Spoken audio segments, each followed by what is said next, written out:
with one more 3:55 will start. And then I will talk about 20 minutes, and John will talk about 20 minutes. After my talk, we will have a 10 minutes QA, and then after his talk, we will have another 10 minutes QA. Then after that, we will kind of open sessions. We can talk about anything without concern.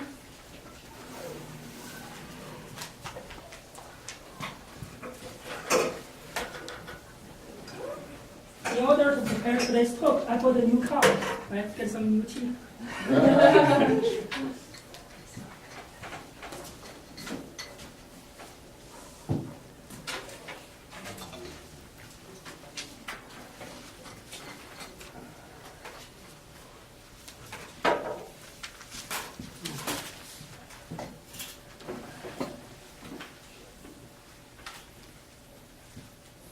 Okay, so I will start. And do you want to dim the light? we could. Then every light will be turned on. That's right. No, that's not. That's better. Have a seat, have a seat, come in. The fifth here. Thank you, everybody, and I really appreciate your coming here. I think I know everybody sitting here. It's a great pleasure to meet you again. And today, I will try to give you an overview. What's the Howard County Board of Education? Who are the Board of Education members? And what they're doing? And what kind of effect to our kids' education? So I will have some like a quiz for you guys just learn, and maybe quiz you guys to see who gets the most answers correct. Surprise. Yes, surprise.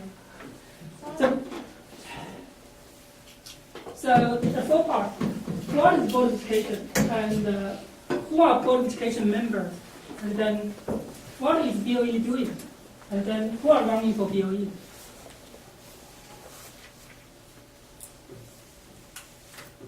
So Board of Education is an elected body responsible to the community, and so for education and their children, and for the oversight of the school system. So the Board of Education adopts a vision and a mission and a goal for the school system. In support of mission goals, so they define some policies. One of the most important goals is to hire a good superintendent. And then they support the personal, academic, and social growth of our kids. And so there's a policy called a Policy 2000 of school board governance, and one policy statement. So this policy is made by the state assembly. So it's a state law which governs the Howard County Board of Education. And the responsibility generally falls in three categories. Executive, so they have the executive power, like county executive, right? And then have a legislative, they can make laws or policies. And then have a quasi-judicial, that means if any complaint comes to the board, they make a decision. So it's kind of they have the ultimate power in the school system. They're both the judges and both the athletes. So there's some controversy on that, but that's how it has been defined. And so that means when students have complained or parents have complained on the school policy, they come to the board, and then board will, like a judge, decide whether their complaint has a standing on their complaints. And so depending on the particulars, the specific issue can fall into more than one category. So that means when some parents have complained, and the board member individually, usually they will not get involved with the complaint, and then they will serve for the board together. Individual board members have no power, only unless the board as a whole delegates the power. Otherwise, they're just individual board members. They have no power at all. And who are the current Board of Education members? So I try to mark their name. I want to quiz you guys, see how many of you know their name. And 继续一是 answer. 继续的 answer. And 好，丽阳 can you answer? 100% failure. How about Nancy? Can you name any of them? No.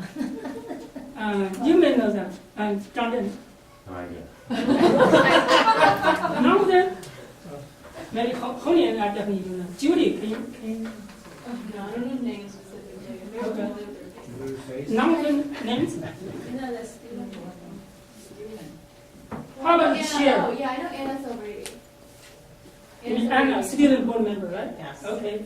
And who is this guy? Anybody know that? Yeah, not for you. We're in politics, you don't need it. So this is Anna, and who's kind of like positioned by the county executive when another board of education member left her position. Then the county executive had the power to assign somebody with approval from the county council. And so that means his term will expire at the end of this year, and he may run for re-election. And so this is chair, Cindy, and this is vice chair, Marvis, and this is another board member, Beth, and this is another board member, Christina. No, Kirsten. This is Christina, and this is a friend, Sandy French, right? And so, before that, everybody is a woman, right? Now we got a man here. So she's running for re-election, and she's running. Oh no, her term expired this year. Her term expired this year, and her term expired, and her term expired. So that's the current step. So we have 7 board members plus 1 student board member.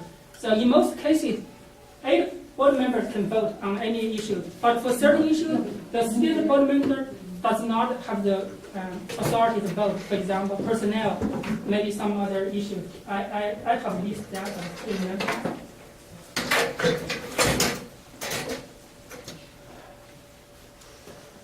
So what is the BOE doing? And first, they have many meetings. You can see every other Thursday afternoon, they have a meeting. Some of them start from 4 o'clock to 11 o'clock. And between that, there's a dinner break. Otherwise, they just have 7 hours kind of meeting every other week. And then they have some work sessions. So work session talk about something maybe not has been developed maturely, and they develop that over the work session, and then have a policy, and they will be discussed at the public session. All the Board of Education meetings are open unless it's being closed. So rarely is a closed meeting unless the meeting related to personnel or financial or litigation. So there's some duties for Board of Education. And the board employs and evaluates superintendent. And you may know the superintendent is the most powerful position in the school system. They oversee the whole school system, personnel, financially, and everything. So that means the most important goal for the BOE is to hire the right superintendent. I think many of us heard about the struggles from previous superintendent, Dr. Fields, or maybe heard about the superintendent struggle in the Baltimore County, right? Because during around 2012, we are competing for superintendent between these 2 counties, and both of them are the last 2 candidates to be filled for this position. And one Dr. Fields resigned over a controversy, and Dr. What is that? Yeah. Dance, right? Yeah, Dance, yeah. I think Dr. Dance, Mr. Dance, and Dr. Dance, right? And he resigned as well because controversy. Now he was indicted because he took her outside job and kind of extra compensation, which shouldn't be taken. And so the board holds the superintendent accountable to the performance of the school system. And additionally, the board holds the superintendent responsible for the employee and evaluating the school system staff. For example, most of higher level staff. And recently, for example, the Dr. Martirano, we shuffled the central office, right? You can see there are now 15 higher levels kind of staff, executive staff, will report to him directly. And in the past, the structure is a little different. Now he has some kind of acting superintendent and different kind of structure. So because he has the power to do that, he can set any organization he wants, as long as the board approves that. And the board delegate authority to the superintendent to manage the school system and provide the leadership for the staff. Such authority is communicated through written policies, and I will show you some policies later. And the board will monitor progress toward the school system goals and the compliance with written board policies. So annually, there will be evaluations on the superintendent from the board member, and then there will be discussion how the progress has been made, and maybe talk about performance of the superintendent. Usually, the superintendent is hired for 4 years. So after 4 years, they need, if you're hired for a contract 4 years, then maybe after 4 years, they will renew their contract, or maybe terminate or hire a new superintendent. But in general, across the country, I have a question for you guys. How many years a superintendent will serve? On average. Designed for 4 years. Yeah, It but doesn't mean they will serve 4 years. or maybe more years, 2 terms or something, right? Oh, okay. Well, on average, how many years do they serve? 2 years. 6. It's a while, yes. 80 years. Any more questions? Answers? 3.5 years. That means less than 1 term. Right? That's unfortunate, right? Because a good superintendent with a stable staff, that is very important to the organization. But you see, on average, we just couldn't get 1 term finished. That's not good. You mean on the history of Howard County or No, just nationwide? Nationwide in the United States. How many total terms he can or she can serve? There's no limit. No Oh, term okay. limit. It's not like president, right? No term limit. No term limit. And the superintendent usually is the most paid job in most countries. Yeah. Right now, our superintendent, I think. Also, like Howard County, a superintendent will be paid roughly what range? $270. 270,000. Yeah. So, And with benefits, it's more than $400 million, $400,000. Yeah. Pretty good job. High pressure job. Yeah, it's a high pressure job because you interact with the school staff and you interact with the parents. And the parents are so passionate about their kids' education. And so it's a difficult job. And you need to be just professionally good, and you need to communicate well to the audience as well. You have so very diverse parents and diverse needs. So it's not an easy job at all. Okay, so then the board, collectively and individually, has full responsibility for board activity and behavior. Board deliberation and actions are limited board work, not staff work. So the board has a responsibility to that. And then they were defined by the school policy 2000, school board governance. And so there's some objectives as well. And so as a board member, it seems they are not directly involved with the school operation. So their objective is to define a vision and mission for the whole school system. And so this has been written in the policy. I will show you the policy and the handbook of the BOE board members. So that every student is inspired to learn and empowered to excel. That's a very ambitious goal. And that's what we try to achieve. And we cultivate a vibrant learning community that prepares them to thrive in a dynamic world. So it's really fake, but it's very inspirational, right? So the mission is essentially no child left behind, right? It's not. I was not. Obama's No. slogan. No. That's Bush. Long time ago. Yeah. So I say it's a good spirit, right? But it's not very concretely implemented. However, there's some more mission statement, right? So the mission of Howard County Board of Education is to provide leadership for excellency in teaching and learning by fostering a climate of deliberate change through policy and community engagement. So there are 2 parts, right? First part is policy. The Board of Education make policies to govern the school system, and the superintendent will implement the policy. And then the other part is community engagement. I think everybody sitting here now realize the importance of community engagement. So not only they come to engage us, but as a parent, as a community, we engage with them. we have our own concern. We talk to them and share our concern, and then maybe with some policy change or maybe with some other just implementation changes. For example, recently I heard from parents about the school bus issue, right? So they have a school bus which is under capacity, but because the policymaker said, okay, just 1 mile there's a car. If you're beyond 1 mile, you shouldn't take a school bus, right? And then because they're under capacity, so I said you should talk to the school system, at least talk to the school, and say, okay, because there's capacity there, you should allow the children who need the bus, aboard the bus, use the bus, try to use it like our resources efficiently, right? And but the school just say, okay, that will not fair to other for the applicant who apply for this unused or spare positions. So then I talked to the school system, check with the superintendent, and then they reply to me and say, okay, and that seems unfair. For if you got 19 applications, but only 10 will be admitted, for those who were not admitted, it's not fair. So think about this policy, right? For me, when I heard the issue, I said there's a problem with the policy, right?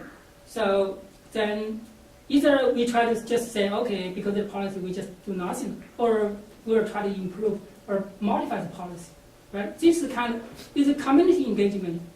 Because there are issues there, so we can engage with the school system, try to make the policy better.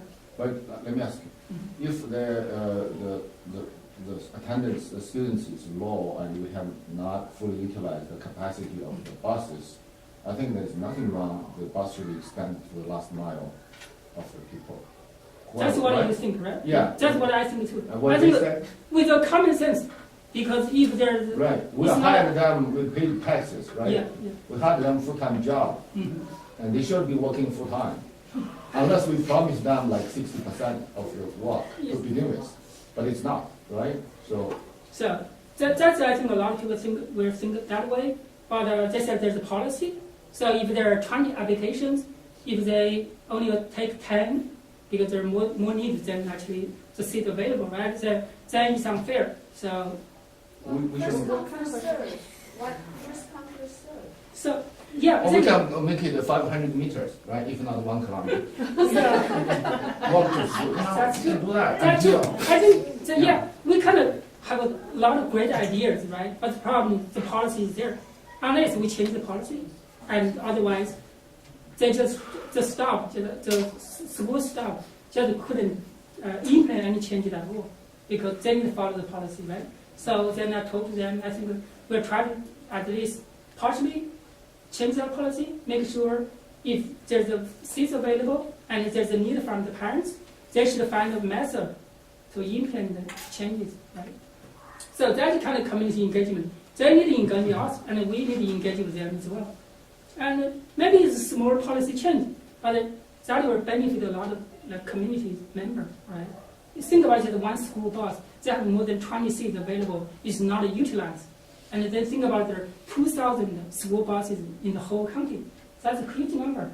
And 2,040 school buses right now is running every day in our county. Yeah, I think it's ridiculous. Yeah, 2,000. We should fire the 400. people For who decided this policy. You know, we are paying them to do it.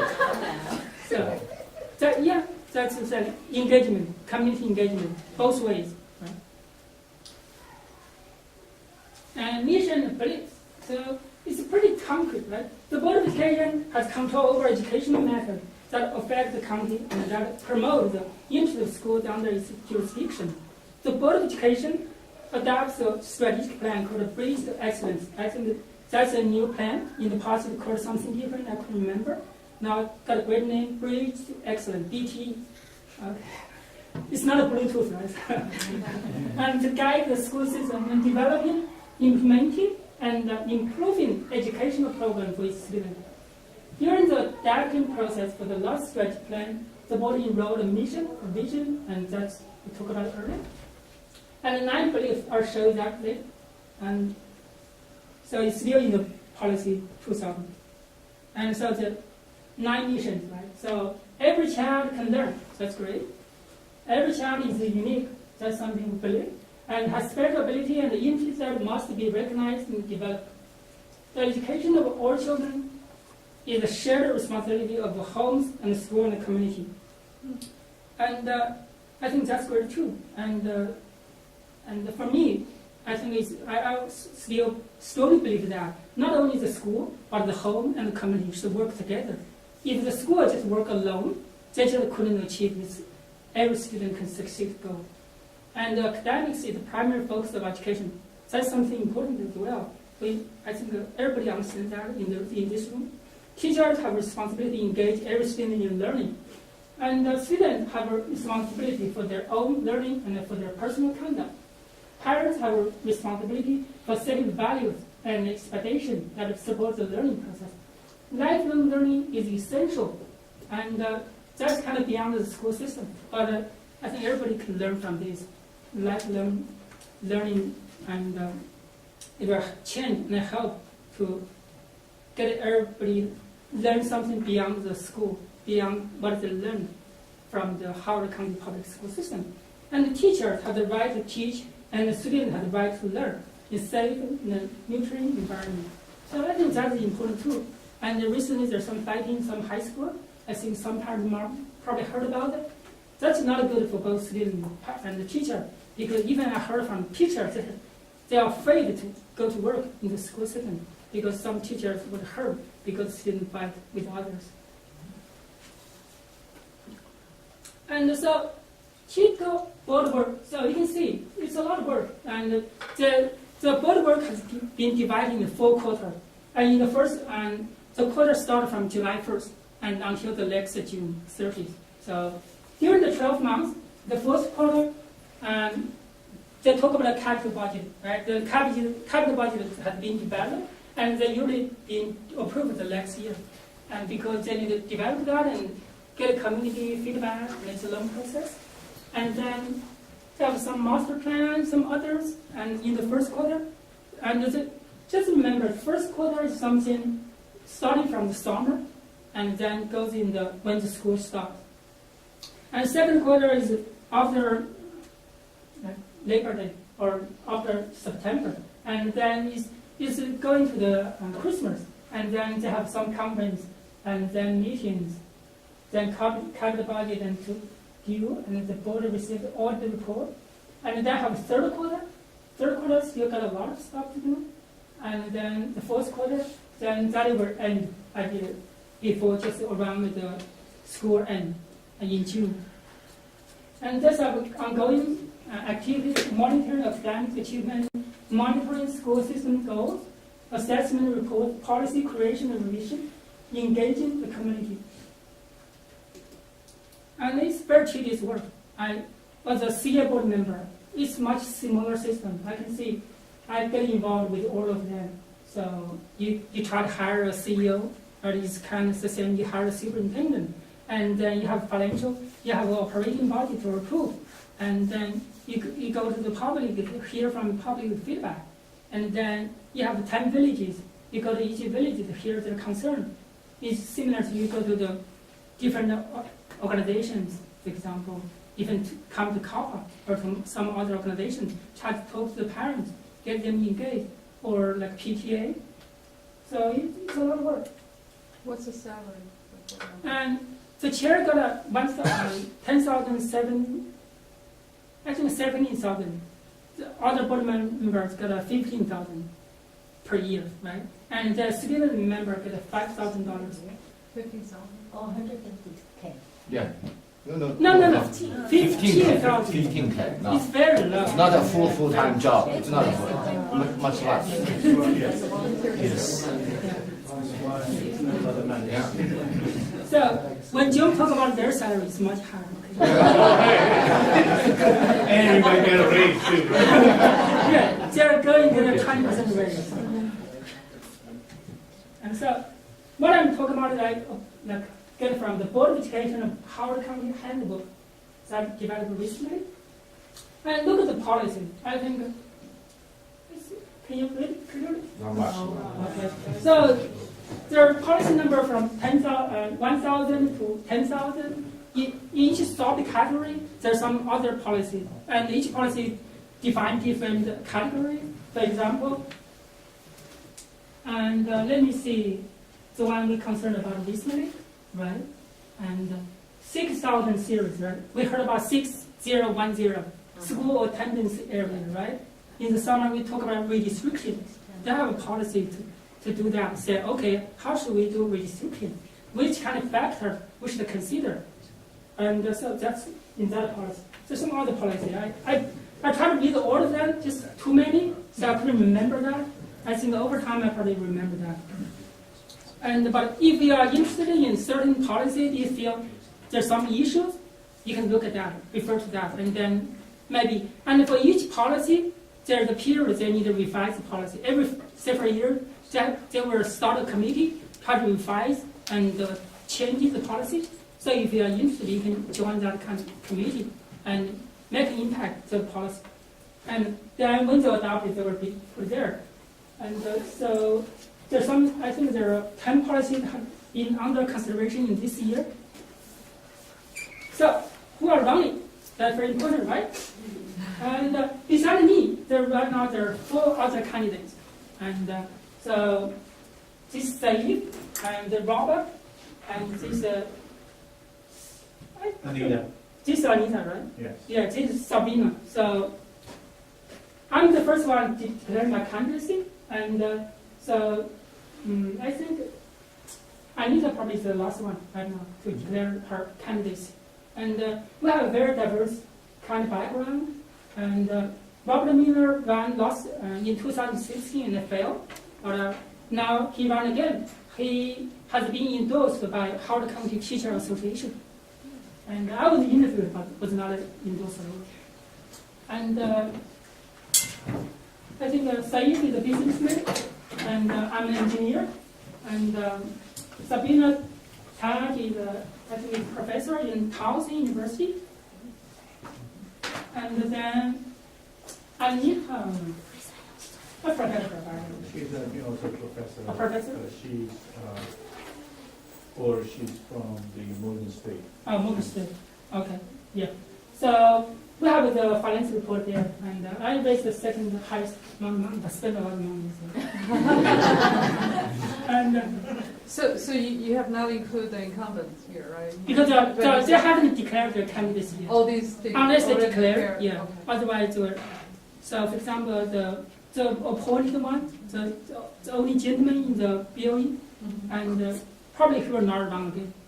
How many positions are you? There are 4 positions available, Okay. and so in the primary, they need to get 8, and then in the general, they will cut half and get 4 for that 4 positions.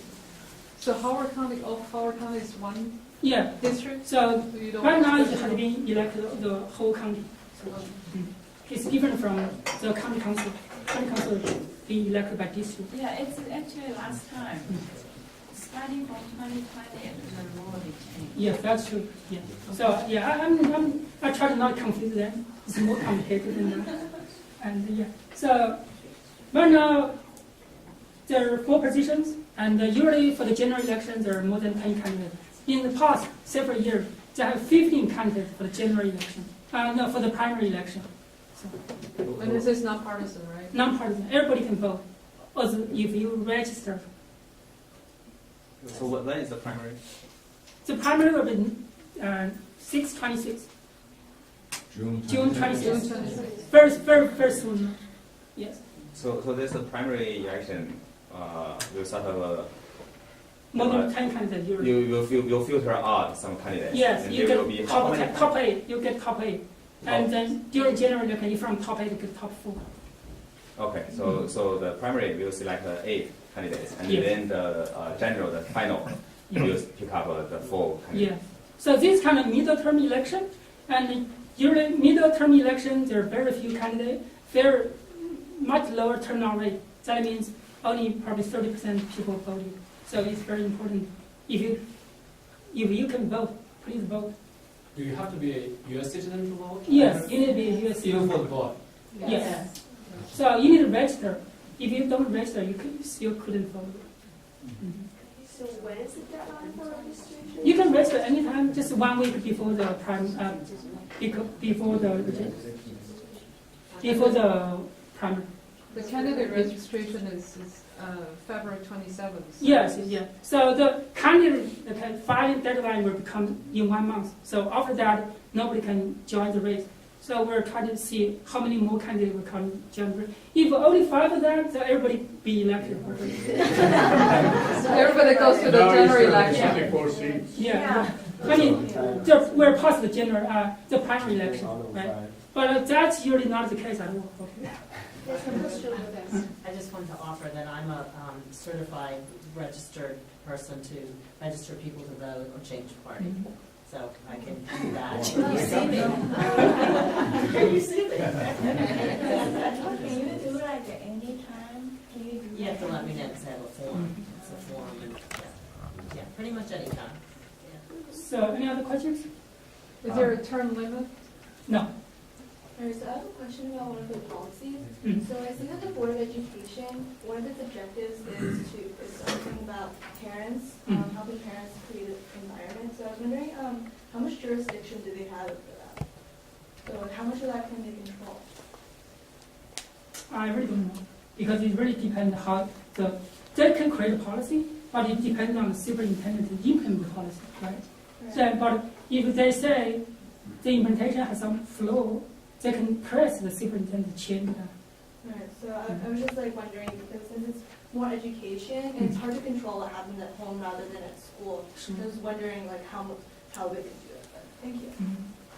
I have a question regarding the vote process. You mentioned that there is eight people can vote for some topic, right? So what if there is a tie? So who can break the quorum? So first, when you want to vote something, you need we call a quorum. That means you need 5 people to be present at the meeting. Because, for example, sometimes when there's a board meeting, maybe not all board members will attend. If they couldn't get 5 people to attend, the meeting will be invalid. So then they need 4 people. If they have 7 or 8 votes, right, depending on the topic. In most, like for example, if the student member can vote, they need at least 4 votes to advance, or 5 votes to advance that. What if there is a tie? Either- Is there any They're not outsider? So, You mentioned there is 8. yeah, then the vote will fail. Well, Yeah, the motion will fail. If there are 6 people and it's 3-3, it's motion failed. Yeah, you need affirmative votes to pass. the Oh, you motion. need affirmative Yeah. votes to pass. Got it. And you need a quorum to have a valid meeting. thank you. I think we should support you because one important reason is that it is, I think, you look at the members that, we have a significant Chinese community here, and I think it is, overall, it's acknowledged that at least the below high school education of the Chinese families are very successful. Let's face it, it's a fact. I mean, we can openly see there's nothing wrong with that. The Chinese family put a lot of emphasis on education.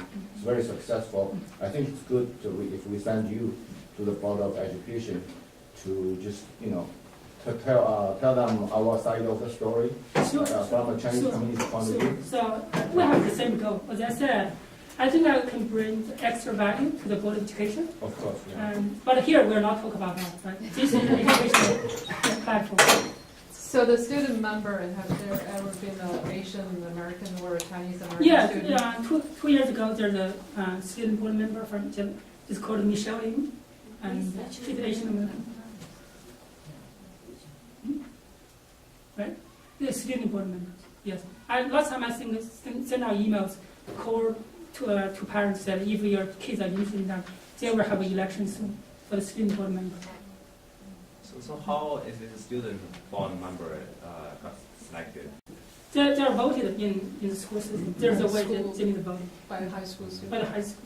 Okay. So it's separate. It's not. Yes, outside. separate. But she votes, or he or she votes Yes. same as any other members? Of The BOE? student board member can vote in most cases, except some conditions, for example, talking about personnel issues and Oh, some okay. litigation issue, they couldn't vote. And But in majority of other situations, they can vote. They have one vote, very important vote. Rachel, can you talk about if you're not an American citizen, how can be involved in this process? Yeah, so if you're not an American citizen, then you couldn't vote, right? So, and then you can, but you can get involved very quickly. For example, you can promote the candidate you are interested in. These things, they share the same value.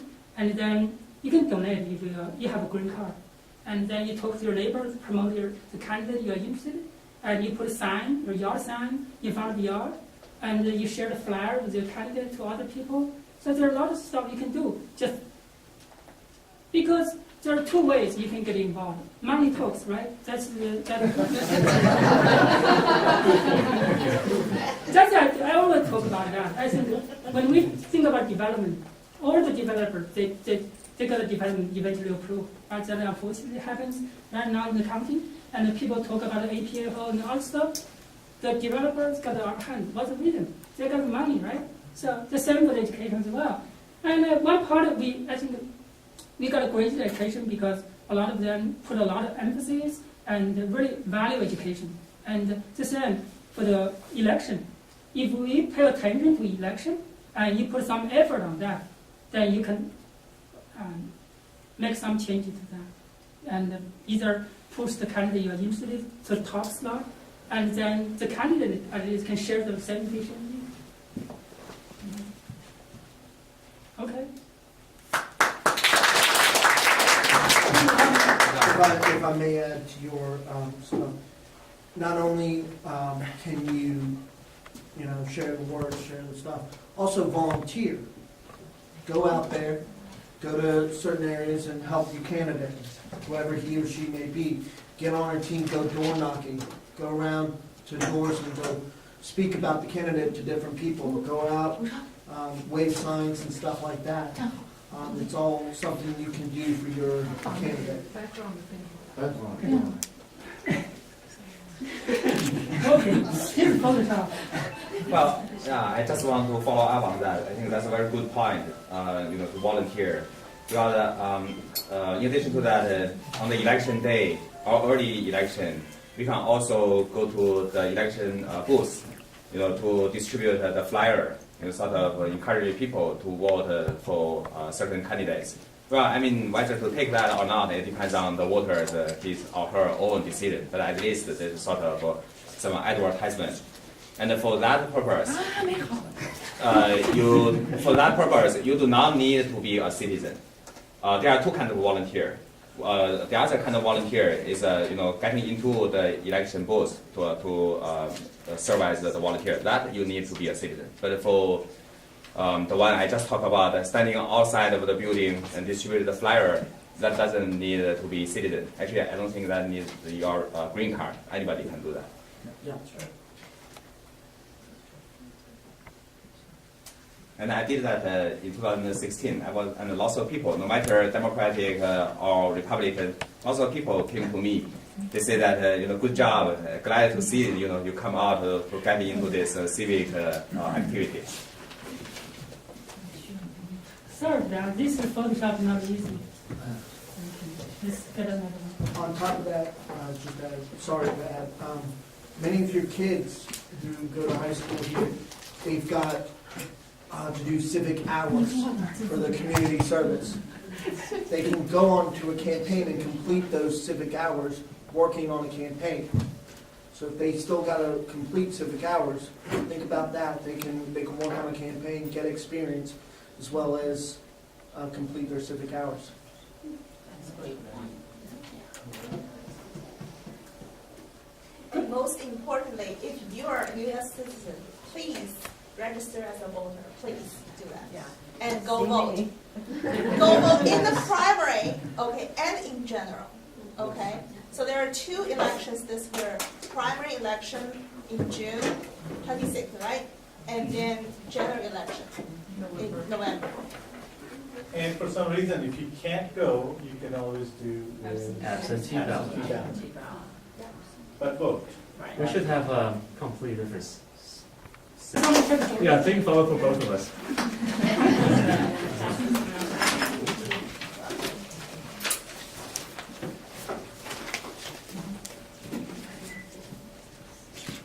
how to change committee president or committee. You want to Change the come up here background too? again. Only would you, Yeah, only yeah. and Xini, could you guys all My couple board members can please? come. Change the background, the slide. Turn back.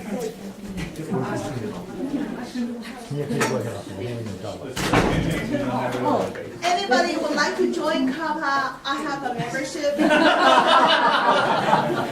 We need more membership, okay? So I can go outside and say, we have so many members. I represent, so many membership. Okay, it's very, very important.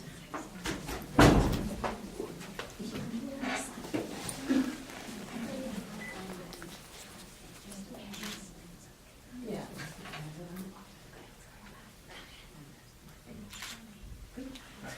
Thank you. Thanks everybody coming. Thank you so much. Thank you.